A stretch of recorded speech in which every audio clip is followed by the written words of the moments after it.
Ladies and gentlemen, when Eric Garner, when his life was taken in New York City, President Obama did not issue an executive order weeks after, reforming police conduct. Now, President Trump did after George Floyd's life was taken. President Trump also signed prison reform legislation. So you have Democrats presiding over mass incarceration, President Trump signing prison reform legislation. You have Democrats completely silent when Eric Garner's life was taken from him in a Democratic-run city, in a Democratic-run state in 2014 in New York City, without an executive order on the Commission on Law Enforcement and the Administration of Justice. So this is an executive order on police reform that President Trump has signed. Does it go far enough? Perhaps not. Did Democrats do anything like this? Absolutely not. Did President Obama do anything like this after Eric Garner, his life was taken? No. So, subscribe to H.A. Goodman's other channel. I have a great segment up on there. That's below in the pinned comment. Share my Times of Israel article, Hillary Clinton, not Biden, will be nominee, because it ain't going to be Biden. Yet again today, he went off into some fantasy world trying to explain something. It's very bizarre. And share my Huffington Post article, Hillary Clinton 2020 is a reality. Get ready for 8 years of Trump. That's below in the pinned comment as well. Please share that. If you're on Twitter, on Facebook, I suggest that you don't have any accounts there. I don't have any accounts. If you see any, I'm not on Twitter or Facebook. If you see anybody impersonating me, they're breaking the law. Please report them, take screenshots, report them to Twitter.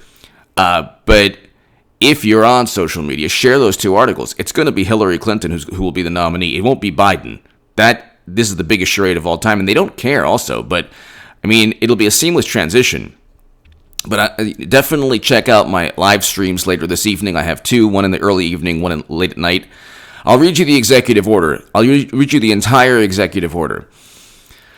Executive order on the Commission on Law Enforcement and the Administration of Justice. By the authority vested in me as President, by the Constitution and the laws of the United States of America, and in order to enhance public safety and support the well-ordered administration of justice, it is hereby ordered as follows. Section 1, purpose. Crime, especially violent crime, denies people their unalienable rights to life, liberty, and the pursuit of happiness.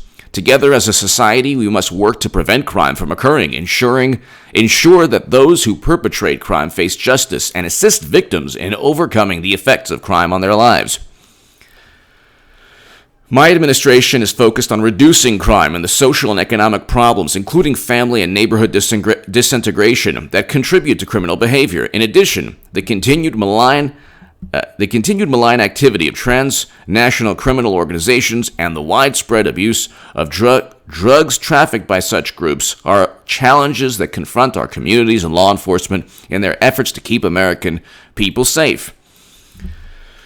Rigorous study of crime, including its causal factors and current law enforcement practices, is essential to asserting our current criminal justice system's merits and opportunities for improvement. Over 85% of United States law enforcement personnel are state, local, and tribal officials. The Department of Justice has long respected this traditional balance of law enforcement resources while supporting state, local, and tribal law enforcement officials' efforts with federal resources. State and local law enforcement benefit from federal programs and partnerships in the areas of information sharing, collaborative enforcement operations, training and technical assistance initiatives, and federal grants. Public safety and proper policing are issues of both national and local significance that continue to require the close cooperation and coordination between the Department of Justice, state, local, and tribal law enforcement. In particular, the Department of Justice has a historically important role in helping to develop, identify, and establish best practices for law enforcement and supporting a range of programs related to the administration of justice. My administration builds upon that important work every day. Now, I want to read this to you in its entirety. I know it's a bit dry, but we're going to get to, it's not that long, but we're going to get to some really important issues that I'll read in a minute. Section 2, establishment. The Attorney General shall establish a Commission on Law Enforcement and the Administration of Justice Commission and designate an individual to chair the commission. The Attorney General shall determine the composition of and procedure for the functioning of the Commission. Officers and employees of the federal government designated to the Commission shall be full-time or permanent part-time officers or employees of the federal government. Any such designation shall not affect the civil service status or privileges of the federal officer or employee. D. The Attorney General may, at his discretion, invite elected officers of state, local, and tribal governments to serve on the Commission in their official capacities. Okay, so Section 3, function. The commissions shall study issues related to law enforcement and the administration of justice and make recommendations to the Attorney General, who shall submit a report and recommendations to the President on actions that can be taken to prevent, reduce, and control crime.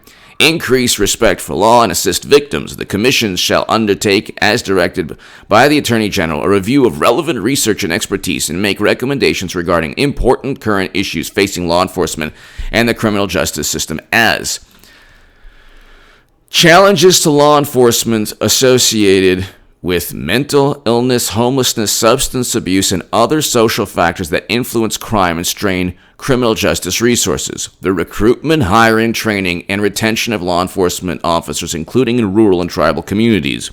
The potential for public and private initiatives, including in qualified opportunity zones, as defined in Section 13823A of the Tax Cuts and Jobs Act of 2017, to reduce crime and improve police-community relations. Refusals by state and local prosecutors to enforce laws or prosecute categories of crime. The physical safety, health, and wellness of our law enforcement officers. The need to promote public respect for law and law enforcement officers. Better integration of education, employment, social services, and public health services into efforts to reduce crime and ease the burden on law enforcement courts and correction systems. The use of targeted deterrent approaches to reduce violent crime. New and developing methodologies, technologies, and best practices for combating criminal activity, delinquency, and public disorder. The effects of technical innovations on law enforcement and the criminal justice system, including the challenges and opportunities presented by such innovations. Then you get into, the effectiveness of contemporary law enforcement training methods around critical topics, the direction of next-generation training methods, and an understanding of critical training needs, the effectiveness of federal grant programs in establishing best practices for law enforcement and supporting the administration of justice in state, local, and tribal jurisdictions, other topics related to law enforcement and the control of crime as the Attorney General deems appropriate. In carrying out its function, other subsections of this section, the Commission may host listening sessions and otherwise solicit input from a diverse array of stakeholders in the area of criminal justice, including state, local, and tribal law enforcement agencies and organizations, government service providers, businesses, nonprofit entities, public health experts, victims' rights organizations, and other advocacy and interest groups, re-entry experts, academia, and other public and private entities and individuals with relevant experience or expertise.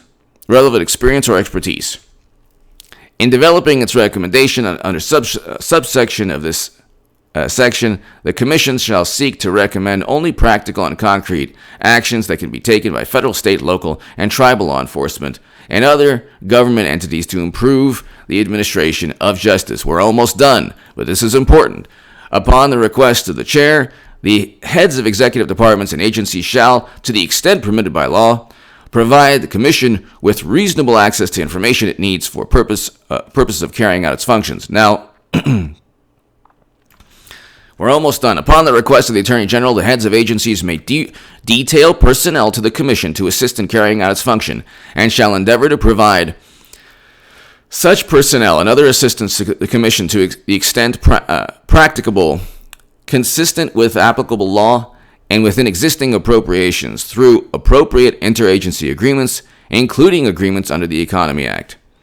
Consistent with the applicable law within existing appropriations, the Attorney General shall use the the resources and personnel of the Department of Justice to support its commission and its activities.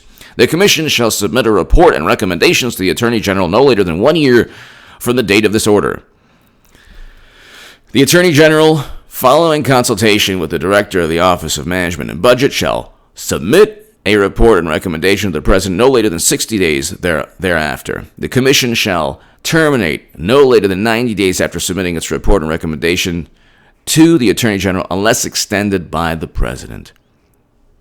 Nothing in this order shall be construed to impair or otherwise affect the authority granted by law to an executive department or agency, the function of the Director of Management and Budget. This order shall be implemented consistent with applicable law and subject to the availability of the appropriations. This order is not intended to and does not create any right of benefits, substantive or procedural, enforceable at law or in equity by any party against the United States, its departments, agencies, entities, its officers, employees, or agents, or any other person. Okay, so I read the entire executive order, and the big change, or the big advancement, or a wonderful or potentially wonderful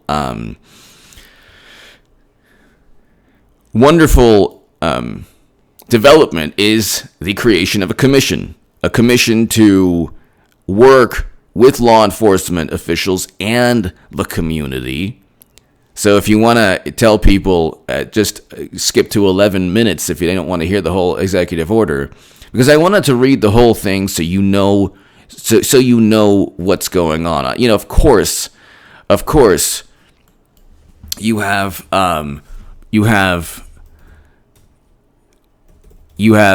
Twitter trying to just denigrate and within all of this also, Trump police executive order seeks to limit chokeholds. So that's important too. President Trump on Tuesday signed an executive order on police. I just read the whole thing, but it doesn't. The executive order released instructs the Justice Department to allocate discretionary grant funding to police departments that are certified. Okay, so signed an executive order on police reform amid a broad national debate. He part of this executive order, although I couldn't find it in the order to receive funding, state and local law enforcement agencies would need to certify that their policies prohibit the use of chokeholds except in situations where the use of deadly force is permitted by law. Trump claimed during his remarks that the order banned chokeholds except if an officer's life is at risk. So this is a huge. So I read the executive order, but I couldn't find the. It didn't specifically say that, but he did say that in his speech. Okay, so that's a huge advance. Now, the rebuttal as well, George Floyd and Eric Garner were murdered without the use of a chokehold because of a knee or boot on their neck. Yes, but that's already against the law. The only difference is when President Obama's administration was in power, the officers who murdered Eric Garner were not charged. Now, in Minnesota, in Minneapolis, the officers were charged, or the officer was charged. And guess who didn't indict or charge the officer for excessive force in 2006? Oh, that's right, Amy Klobuchar. I believe it was 2006. Amy Klobuchar didn't. So if you have the creation of a commission where you can work with state and local law enforcement officials and the community and victims' rights advocates and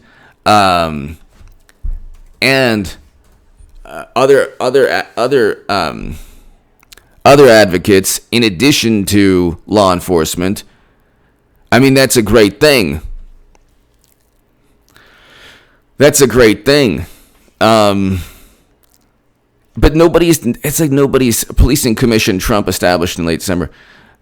Trump to announce executive order on police account. Nobody's even talking about this.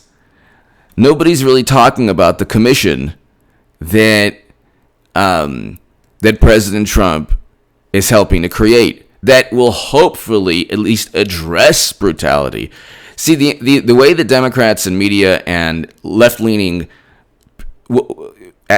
pundits, what they do is they try to just denigrate, and they forget. Not only are they trying to denigrate what Trump is doing now, they're forgetting that President Obama did nothing. Zero up until he left office. Yes, he did some things, but he waited until he left office. All throughout President Obama's administration, you had unarmed black citizens losing their lives throughout, and nothing concrete was taking place. No executive order. And then at the end of President Obama's administration, just like with retaliating against Russia, a whole bunch of things that he implemented at the end, when there were no political repercussions for Democrats. But you have the creation of a commission that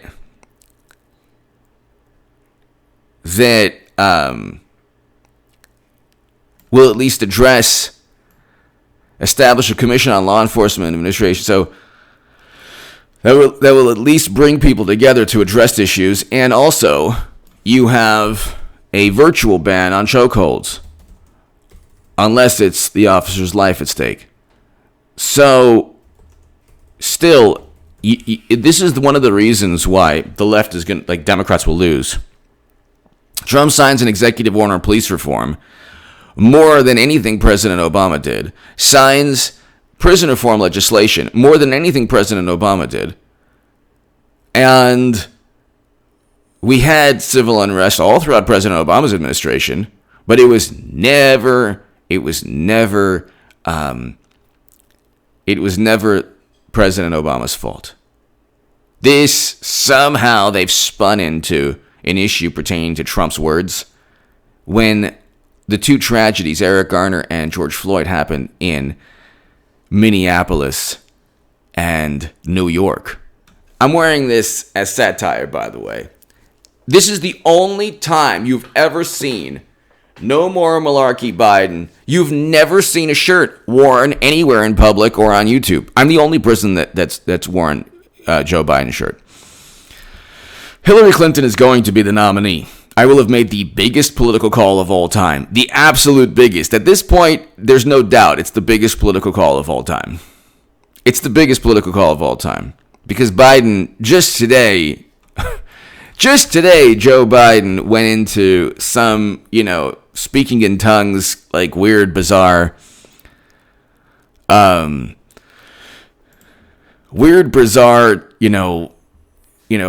diatribe, which is like nobody understood what he said.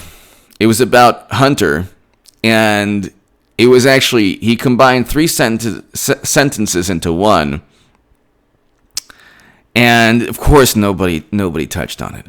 Now, you put this man with Trump, who knows what is going to come out of this guy's mouth. So, nobody believes the polls. Here you have Representative Debbie Dingell of Michigan. I don't believe these numbers. Nobody believes the polls. Even Democrats don't really believe them. President Trump is easily on pace to win. And every poll you see, Trump behind. Then you look further, the enthusiasm gap is like 35%. So Trump is up 35%, 35 points over Biden on enthusiasm among voters. Okay. Then you have Trump is up over Biden on every question pertaining to the economy. The economy is the biggest issue people are going to vote on. Independents choose Trump on the economy over Biden by a 16-point margin, even in that CNN poll, that controversial CNN poll. Then you have the issue of Biden. I mean, just the obvious. You put him in a debate with Trump. It's not a train wreck. It's the most absurd. it would be like putting, it would be like a great white shark versus a goldfish. It wouldn't even be fair. But give me your thoughts below. President Trump at least addressed the use of chokeholds. Democrats did not. Previous administrations did not. And you have just petulant, here, Julian Castro, Trump's executive order on policing is nothing but a window dressing, a stunt for his failing campaign. A ban on chokeholds, with exception, isn't a ban on chokeholds. Yes, it is. Yes, it is. And at least he addresses the issue. But it's never, do you understand? It's never enough for the left, despite the fact they never address these things. Did anyone in the Democratic Party, even within the past couple of weeks, did any Democrat, or all you heard were these hilarious public service announcements from actors? You don't even know. Oh my God, Jericho Green has the best segment. I've been watching Jericho Green since like before he had 180 or 170,000 subs. Jericho Green, subscribe to his channel. He's awesome. Okay? And he has such a great segment. I mean, the most amazing segment on the public service announcements. So I was dying of laughter. Just type in Jericho Green on YouTube. He's amazing. And this is like a day ago or 2 days ago. He does a segment on the public service announcements. Kevin's Corner is also amazing too.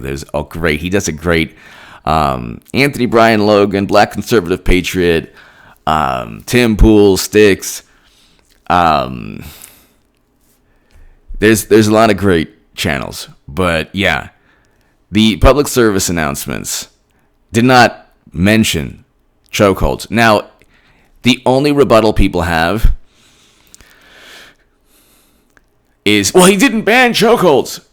Yeah, but he addressed the issue, so it wasn't used in a flagrant manner, and it was only used in a certain circumstance. But if you want to be petulant, see, your petulance and your retweeting, the left is going to retweet Trump into 8 years. And they're going to realize that being malicious and petulant and apoplectic and hysterical is not an actual political tactic. That is not a tactic or a strategy. There is no benefit to being apoplectic, hysterical, seething, fuming, angry, frustrated, petulant, malicious. This is like, you can try to mock Trump. You will mock and denigrate him and insult him all the way to 8 years. That's the thing. But anyway, give me your thoughts below. I have a great segment on H.A. Goodman's other channel right now. Early evening, I'll do my live stream, and then late night, I do another live stream. So check out those live streams below. If you want to support my voice long term, my Patreon is below. Thank you.